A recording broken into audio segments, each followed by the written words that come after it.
Ya, menjadi pribadi yang waspada. Mungkin bisa ditampilkan ayatnya Lukas pasal 12 ayat 1. Ketika pesan ini sampai pada kita semua, terus terang, jujur. Saya merasa, saya bukan orang Farisi. Saya bukan orang yang munafik. Dan saya berusaha untuk tidak munafik. Tapi Tuhan sampaikan pesan ini sepertinya menegur. Coba koreksi kembali, coba teliti kembali. Renungkan kembali. Jangan-jangan kita pun sudah melakukan seperti apa yang orang Farisi lakukan. Kalau kita baca di Lukas pasal 12 ayat 1 menjadi pesan Tuhan minggu ini, di situ dikatakan, ayat yang terakhir katakan, waspadalah terhadap ragi, yaitu kemunafikan orang Farisi. Ada beberapa bagian yang menarik ketika saya renungkan dan mendapatkan tugas untuk menyampaikan firman di pagi hari ini. Yang pertama tentang kata waspada. Bapak Gembala sudah jelaskan di situ. Proseko. Yang kedua tentang ragi. Yang ketiga tentang kemunafikan. Dan yang keempat tentang orang Farisi. Tentang kemunafikan kemarin Pak Petrus sudah sampaikan panjang lebar. Bapak bisa lihat. Dan tentang pesan juga tentang hal ini bisa dilihat apa yang Bapak Gembala sudah sampaikan. Saya akan bacakan tentang pesan ini. Pesannya tentang apa sih sebenarnya? Pesan ini mengatakan kita harus tahu apa yang Tuhan inginkan dan apa yang Tuhan tidak inginkan. Tuhan ingin kita menjadi umat yang lebih baik. Bahkan kalau kita perhatikan, kadang-kadang sesuatu yang kita anggap tidak berbahaya, sesuatu yang kecil, justru itu yang bisa membawa kita menjadi orang Farisi. Jadi kita akan lihat. Yang pertama, yang menarik, yang saya akan bagikan adalah tentang kata berhati-hati. Ini akan saya bawakan singkat saja. Dalam terjemahan lain dikatakan beware, atau berhati-hatilah dan berjaga-jagalah. Suatu keadaan untuk terus waspada, terus menerus waspada. Tentunya akan berbeda kalau saya katakan hati-hati di jalan ya. Atau ketika ibu bapak mau pulang, lalu seorang katakan hati-hati di jalan. Itu artinya ketika sudah sampai di rumah maka sudah aman lah, sudah selesai. Tetapi kalau saya katakan beware atau hati-hati, ini suatu keadaan yang terus menerus, waktu di jalan, waktu berangkat, bahkan sampai di rumah pun masih harus terus berhati-hati. Tuhan sampaikan kata ini karena tentunya ada sesuatu yang sangat penting yang harus kita perhatikan dan kita waspadai.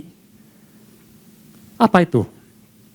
Tuhan menyampaikan di sini mengenai sesuatu yang kecil, sesuatu yang dipakai tidak banyak, tetapi efeknya luar biasa. Yang namanya ragi. Ragi ini sangat menarik. Kalau ibu-ibu, tentunya suatu ragi ini suatu yang umum, suatu yang biasa. Umumnya dipakai untuk mengembangkan adonan atau menambahkan supaya makanan itu menjadi lebih empuk, lebih enak. Kalau kita tahu roti itu, kalau kita kasih ragi, dia akan membesar, dia akan mengembang, dia akan menjadi lebih empuk, lebih enak. Tapi ada juga roti yang tidak pakai ragi. Hasilnya apa? Akan lebih keras. Mungkin untuk usia orang yang sudah lebih usur, lebih tua, makan sesuatu yang keras itu sangat menyulitkan. Makan roti yang tidak beragi itu menyulitkan. Mungkin waktu digigit, gigi yang lepas, nempel di roti itu. Jadi ragi ini sebenarnya sesuatu yang bermanfaat, sesuatu yang membuat enak, membuat nyaman. Tapi ragi ini punya satu sifat yang menarik. Ketika dia dimasukkan sesuatu yang kecil, maka seluruh adonan itu, seluruh apa yang dikenainya, itu berubah. Dengan kata lain, efeknya tidak reversible, tidak bisa dibalikan. Kalau ibu bapak sudah kasih ragi, lalu aduh, saya nggak jadi nih pakai raginya, saya mau bikin rotinya tidak pakai ragi, itu nggak bisa. Sudah masuk, sudah menyatu. Dan dia akan terus berproses, dia akan terus mengembang, makin besar, makin dalam. Nah, di sini saya belajar, rupanya ragi ini cukup berbahaya. Walaupun dipakainya hanya sedikit. Kalau orang pakai ragi mungkin tidak akan pakai satu bungkus, mungkin cukup beberapa sendok kecil. Tetapi efeknya luar biasa. Itu sama dengan seperti sesuatu yang bisa membahayakan juga. Ragi dalam Alkitab banyak juga diasosiasikan dengan dosa. Seperti di 1 Korintus 5 ayat 7-8, Paulus mengatakan bahwa kita ini hidup bukan dengan ragi yang lama. Bukan dengan suatu keburukan, bukan suatu yang jahat. Paulus katakan kita harus hidup dengan roti yang tidak ragi, yang murni. Tentang kemurnian, tentang kebenaran. Jadi ragi ini ternyata ada hubungannya juga dengan kejahatan. Kejahatan yang bisa masuk tanpa kita sadari. Kejahatan yang berkembang, dosa yang berkembang tanpa kita sadari. Ternyata ini efeknya luar biasa. Dan ragi ini memerlukan waktu untuk berkembang. Mungkin ibu-bapak beritahu, ibu-ibu lebih ahli. Kalau kita kasih ragi, adonan itu perlu didiamkan beberapa saat. Dia tidak akan langsung berkembang, tidak langsung besar adonannya. Ada waktu. Dan waktu itulah yang dipakai oleh ragi itu untuk mengkamirkan seluruh adonan itu. Yang membuat semuanya jadi berubah. Itu adalah tentang ragi. Sesuatu yang kecil, tapi berbahaya. Kalau kita tidak berhati-hati, ini sama seperti teguran Yesus pada murid-muridnya. Ketika Yesus katakan, hati-hatilah terhadap orang Farisi. Mereka langsung berpikir, memangnya kita nggak bawa roti ya? Salah ya? Membuat mereka kaget ketika dikatakan bukan tentang roti. Sama seperti kita juga, saya juga kaget. Kok Tuhan sampaikan tentang ragi? Apakah saya sudah berlaku seperti orang Farisi? Jangan-jangan saya melakukannya juga. Itu yang akan kita renungkan dan saya siapkan pagi hari ini. Jangan-jangan kita sudah jadi orang Farisi. Baik, kita akan lihat. Untuk menjelaskannya saya ajak kita semua membuka di Matius pasal 23. Ini satu perikop atau mungkin hampir satu pasal. Jadi kita akan pelan-pelan, kita akan lihat. Tapi sebelum masuk sana kita akan lihat dulu. Siapakah orang Farisi ini? Ada yang pernah tahu siapakah orang Farisi ini? Munculnya dari mana? Kalau ibu bapak perhatikan atau pelajari, di PL sampai Maleaki, penutupan, itu tidak tertulis istilah Farisi. Ini menarik sekali ketika saya renungkan. Mengapa Tuhan samakan dengan orang Farisi? Dari mana ini orang muncul? Orang Farisi ini kelompok mana ini? Saya sempat baca, saya cari dalam sejarah Alkitab, di manakah mulai munculnya istilah orang Farisi ini. Menarik, karena orang Farisi ini, sebenarnya ini suatu bentuk atau kelompok yang awalnya mereka itu mempertahankan tradisi Yahudi. Mengapa mereka perlu pertahankan tradisi Yahudi? Orang Farisi itu dalam bahasa aslinya, itu artinya to separate atau untuk memisahkan. Apa yang harus dipisahkan? Kalau kita baca dari sejarah, antara PL dan PB itu ada satu masa yang hilang, yang tidak tertulis, yang disebut dengan silent period atau masa keheningan, masa di mana Tuhan tidak berfirman. Kemana? Saat apakah itu? Sudah Maleaki tiba-tiba muncul di PB menceritakan tentang Yohanes. Janji yang Tuhan katakan akan muncul. Nabi, seorang nabi yang akan membuka jalan. Nah, ini menarik karena ternyata selama 400 tahun itu banyak yang terjadi. Terutama ketika Roma mulai menguasai dunia waktu itu, daerah timur tengah, di mana waktu itu Israel baru pulang dari pembuangan dan masih di bawah kekuasaan Asyur atau Persia waktu itu.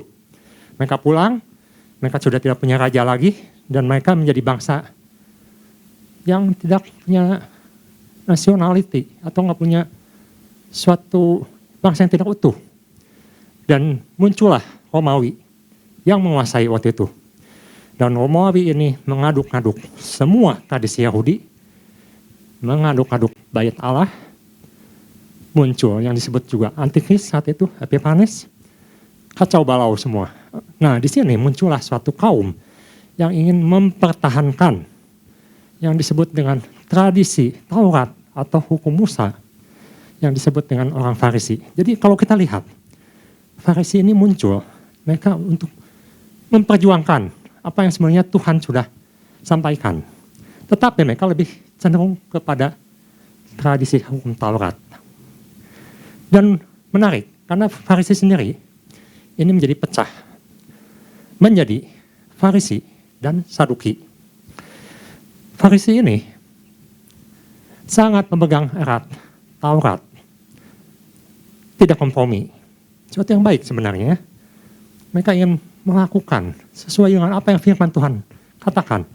Tetapi secara politik muncullah atau pecahlah golongan ini yang berkompromi dengan pemerintah secara politik, di mana mereka pun mulai memasukkan liberalisme atau rasionalisme, di mana mereka tidak percaya mujizat, tidak percaya sebagian dari firman Tuhan.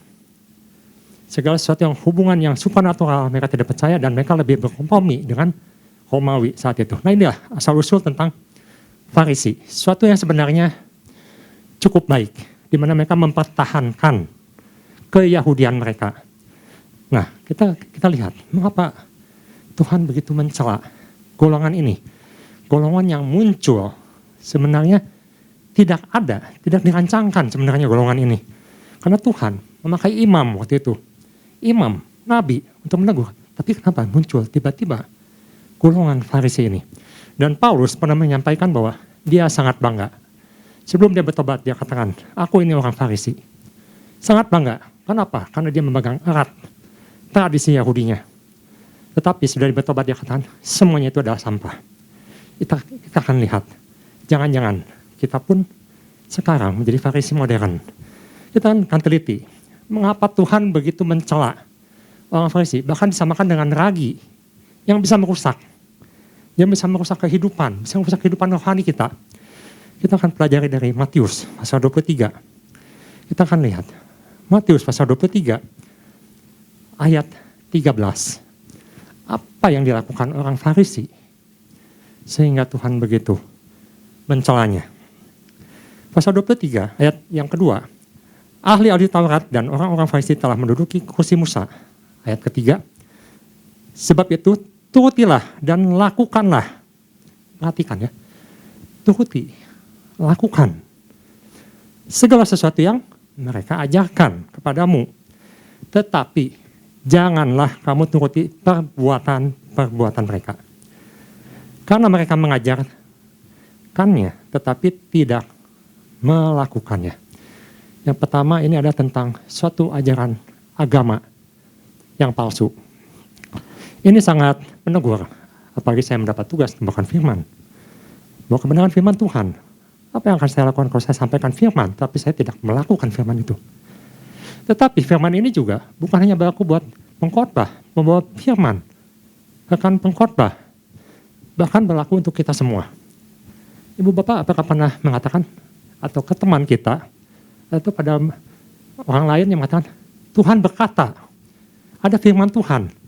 Itu sama apa yang saya bawakan di mimbar dengan apa yang ibu bapak bawakan di kehidupan sehari-hari. Tuhan berkata, firman Tuhan mengatakan.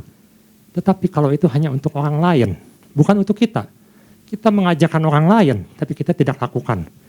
Kita sudah jadi orang Farisi. Sangat keras. Saya hanya bisa memberikan sedikit saja.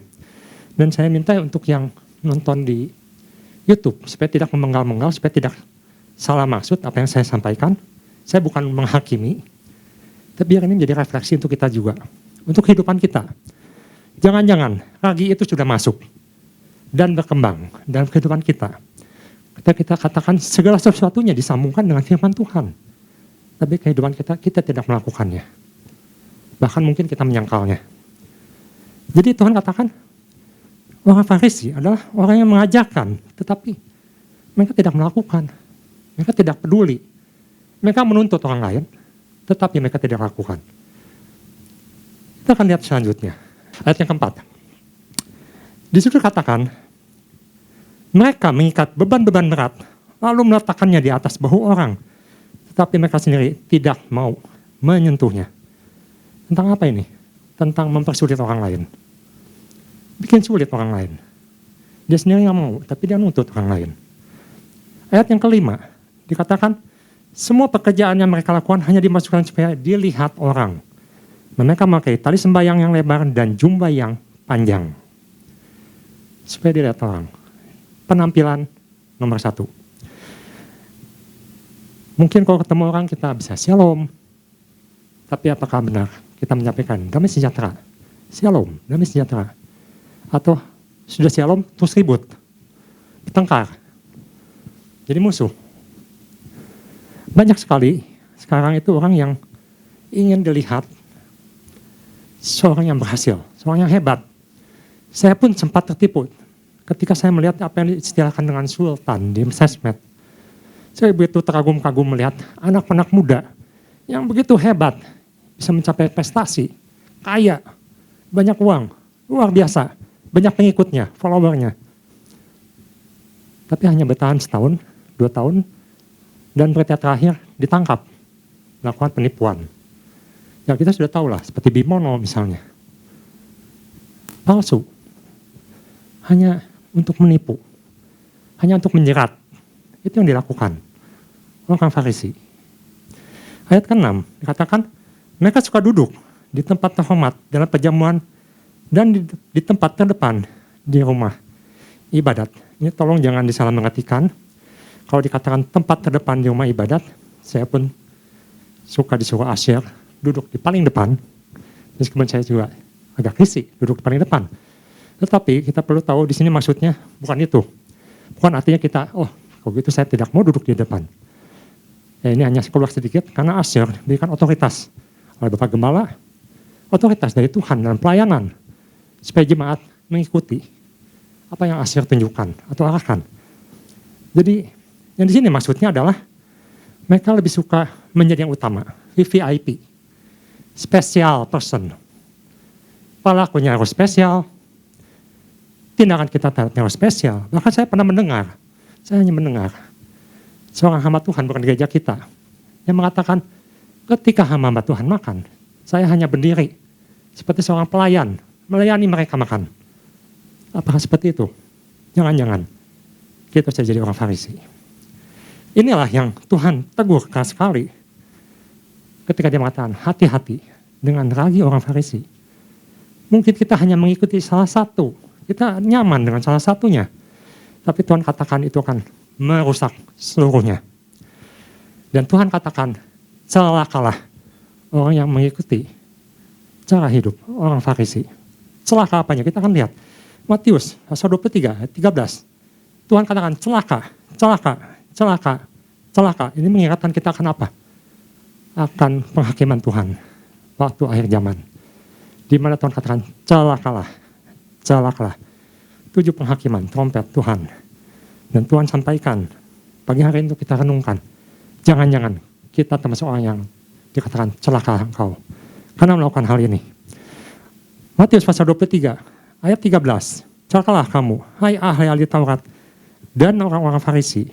Hai kamu orang-orang munafik, karena kamu menutup pintu-pintu kerajaan surga di depan orang. Sebab kamu sendiri tidak masuk dan kamu merintangi mereka yang berusaha untuk masuk. Ya ini tentang satu yang tadi saya katakan, false religion. Suatu agama yang palsu.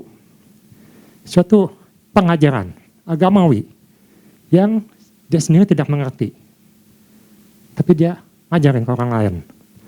Dia sendiri tidak masuk. Tapi dia menghalangi orang lain yang rindu akan Tuhan. Yang mau datang kepada Tuhan dihalang-halangi. Apakah kita termasuk orang yang menghalangi orang untuk beribadah? Apakah kita termasuk orang yang menghalangi orang datang kepada Tuhan? Saya pernah suatu hari, ini satu kesaksian. Waktu itu saya mungkin baru bertobat. Masih muda. Waktu itu masih Alkitab, masih bentuknya fisik. Nggak ada HP, saya bawa-bawa. Suatu hari ketika malam, saya waktu itu cukup rajin mengikuti sekolah Alkitab malam namanya. Untuk kamu awam. Ketika pulang, saya bertemu dengan satu orang. Terus dia katakan begini, Pak, tolong saya minta Alkitab. Saya bilang, kalau beli Alkitab beli aja. Kok minta gitu, beli aja. Kalau memang sungguh-sungguh pengen belajar firman Tuhan, beli aja. Bahkan waktu itu tempat saya beribadah, pinggirnya itu ada toko buku rohani. Saya katakan beli aja di sini, kalau pengen Alkitab.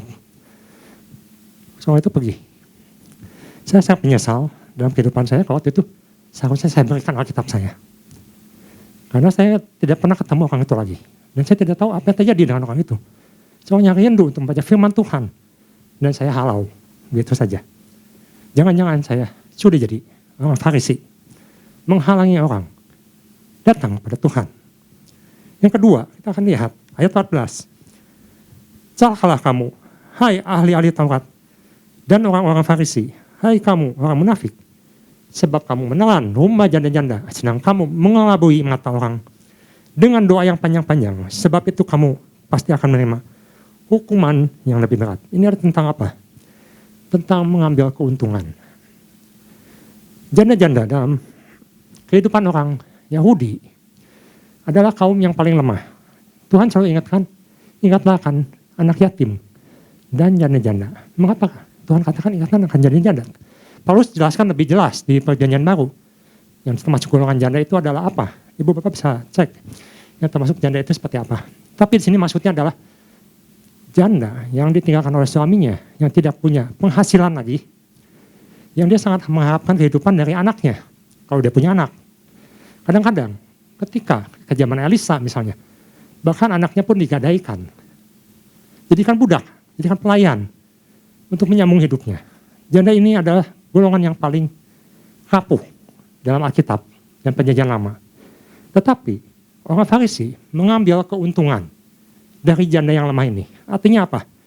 Dia atau mereka mengambil keuntungan dari kaum yang lemah, yang tidak bisa membalas, yang tidak punya kekuatan, dan mereka ambil rumahnya. Suatu kejahatan yang sangat besar, di mana seperti Goliat yang akan menghancurkan Daud, orang yang besar, orang yang kuat, punya power, punya kuasa, dihormati, tapi menindas yang lemah, mengambil keuntungan dari orang yang tidak bisa apa-apa. Apakah kita juga melakukan? Wah, kebetulan orang ini nggak bisa apa-apa, orang ini lemah, orang ini bodoh. Kita ambil keuntungan maksimal, kita habisi aja orang ini. Itu kita sudah jadi orang Farisi. Sekali lagi, saya tidak menghakimi, ini juga teguran buat saya sangat keras tegurannya. Dan saya hanya mendapatkan sedikit yang bisa saya bagikan. Masih banyak yang bisa mungkin nanti, hamba Tuhan yang lain yang bisa siapkan. Tapi ini setidaknya menjadikan kita renungan, mengapa Tuhan kok ingatkan kita dan samakan kita dengan Farisi. Memangnya apa yang mereka lakukan? Ayat 15. Celakalah kamu, hai ahli-ahli Taurat dan orang-orang Farisi, hai kamu orang-orang munafik, sebab kamu mengarungi lautan dan menjelajah daratan untuk mentobatkan satu orang saja. Menjadi apa? Menjadi penganut agamamu. Dan sudah ia bertobat, kamu menjadikan dia orang neraka yang 2 kali lebih jahat daripada kamu sendiri. Perhatikan di sini katakan untuk menjadi penganut agamamu. Dia tidak katakan untuk menjadi pengikut Tuhan. Dia justru tidak katakan untuk mentobatkan orang, mengikut Tuhan. Tapi di sini dikatakan menjadi pengikut agama. Jadi tentang apa ini? Tentang cari pengikut. Mungkin kita pikir, Tuhan saya tidak cari pengikut.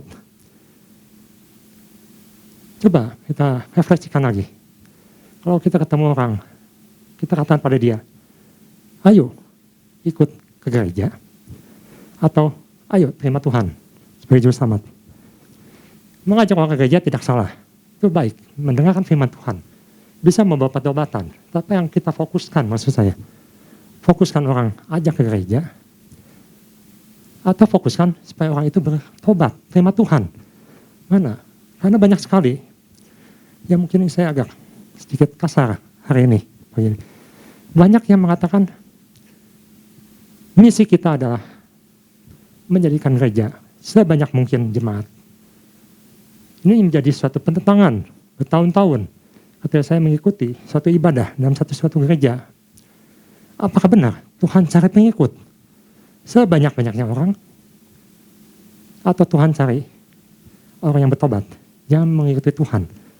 Atau menjadi jemaat gereja? Mencari jemaat atau mencari pengikut Tuhan? Itu yang perlu kita pikirkan dan renungkan.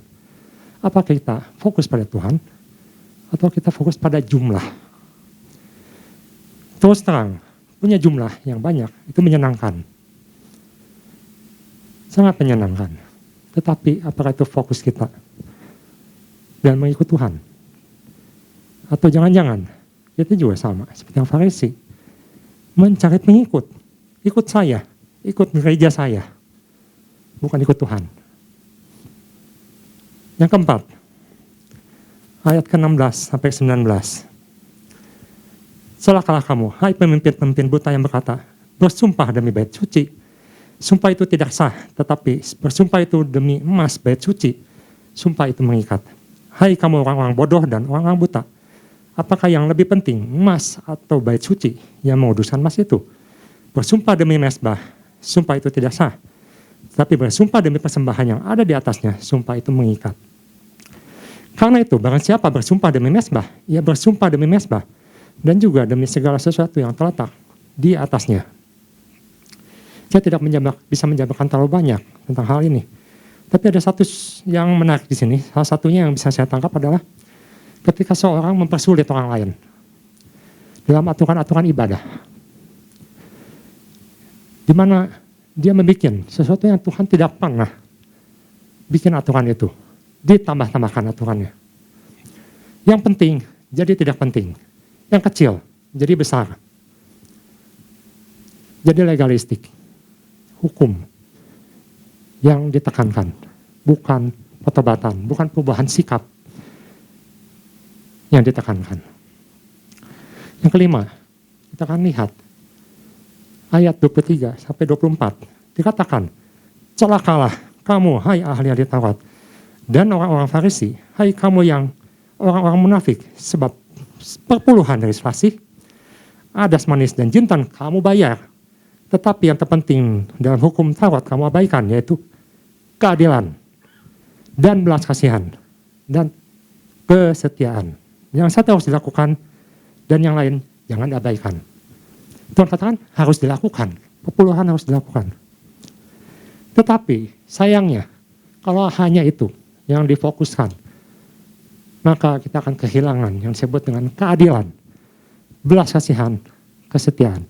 Dengan kata lain, orang Farisi salah fokus dalam kehidupannya. Keadilan, apakah kita sudah berlaku adil? Atau kita curang? Apa kita pilih-pilih orang?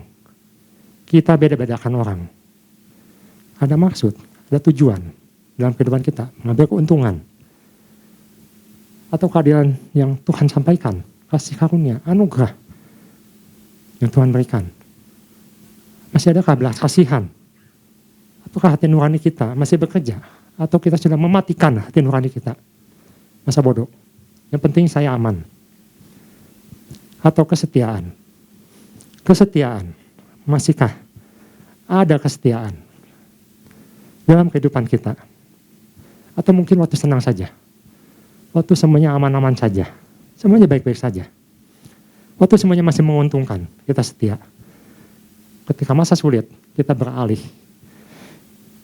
Untuk hal ini sangat berbahaya. Lagi tidak kesetiaan ini, kita akan hadapi mungkin di masa-masa mendatang, di mana masa-masa sulit ini belum selesai. Kita baru saja menghadapi COVID, dan sekarang sudah muncul lagi. Munculnya bukan satu, dua. Masalah ekonomi, masalah pangan, krisis. Dua masalah besar lagi muncul. Kita masih belum selesai.